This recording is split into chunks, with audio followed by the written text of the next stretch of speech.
Hello students, welcome to this ethics class. Today we will discuss 2026C. A system of morality which is based on relative emotional values is a mere illusion, a thoroughly vulgar conception which has nothing sound in it and nothing true. Socrates. So attempt this question before watching this video and you can write this answer in a number of ways. Ethics is a very subjective paper. Part A is more subjective. So let us see what this quote means to me. For me, what it means I am writing here.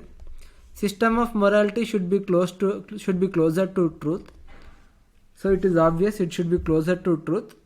It should not be subject to our emotions, especially when we lack control over our emotions and are unable to see truth. So what this means is, I have written in the example. For example, we might be very angry just immediately when a bad thing happens to us and not be that concerned about it in long term. So whenever something bad happens to us, immediately we might be very angry. We might even lose control of our emotions. Then if we think of a system of morality, then it cannot be the morality that is right or that is closer to truth. Then that morality would be, according to Socrates, it would be vulgar and it would have nothing sound in it and nothing true. Because we are in very much anger, we have lost our control of our emotions. At that time we cannot derive a system of morality. However, in long term we might even think that an incident is funny, or we might not be much considered about it. So as such, one thing is that it should be closer to truth and it should not be subject to our emotions, especially when we lose control over our emotions. And system of morality shouldn't change when we are victim and when we are guilty. And this is also important. When we are victim, we might want different system of morality, and when we are guilty, we might want a different law. But it should not be there. Whether we are victim or guilty, it should be same. So that is another important point that is required here. And that is why punishments of law should focus on softer punishment in Nordic countries, because they understand that the story behind the crime is complex. Now we are going to the complex nature of crime as well, because if we see some of the most developing countries which perform very high on human development indices, those are nothing but the Nordic countries. They have softer punishments like Finland, Sweden, etc. They have lighter punishments. And why do they have lighter punishments? Because the story behind a crime is very complex. For example, crime is not based on just one individual, but on complex interaction in society. As such, unevenly punishing one individual may do more harm to society than good. So, crime is based on lot of complex interaction. Individual needs to be punished, but he should not be excessively punished so that there is more harm to society than good. So that is why we find that around the world, especially in such developed countries, we do not find capital punishments, because such capital punishments have been ineffective. They have in fact created more hatred in society. They have boosted anger in society. They have boosted violent tendencies in human beings.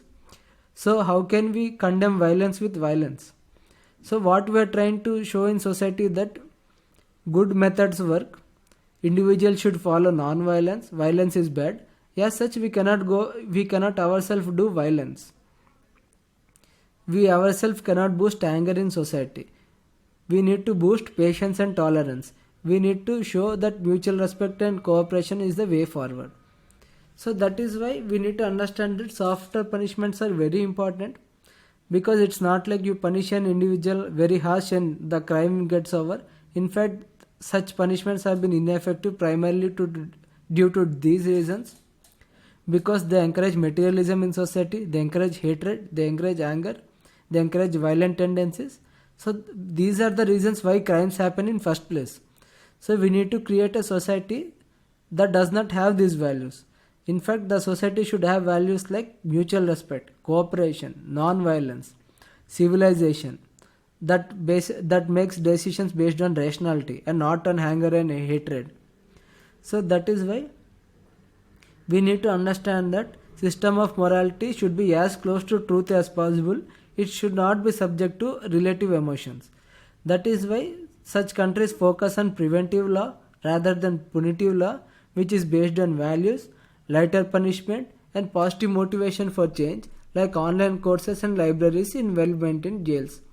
Such systems have also been very effective. The system of morality should be as close to truth as possible. So we see that the some of the convicts who have faced jail time are regretting their actions because they got time to think, and they felt that they have done very wrong. Because the society has treated them well, they have felt that they have to do something for the society. Some have even become the very good employees outside. Some have started their own companies. So if we see, it is not just one individual who is responsible for a crime. That individual needs to be punished, but it should not be such a harsh punishment that it harms the society as a whole. In fact, it might do much more harm to the society. So this we need to understand. So if we see, it comes to 174 words. You can remove certain points. You have to write well below 154 words. Here I am only trying to cover as many dimensions as possible. The system of morality should be closer to truth, closer to rationality, closer to the values that we are trying to promote in society. It should not be based on illusions or relative emotional values. Then it would be very far from truth, and there would be nothing sound in it. It would be vulgar. So that is all. Thank you.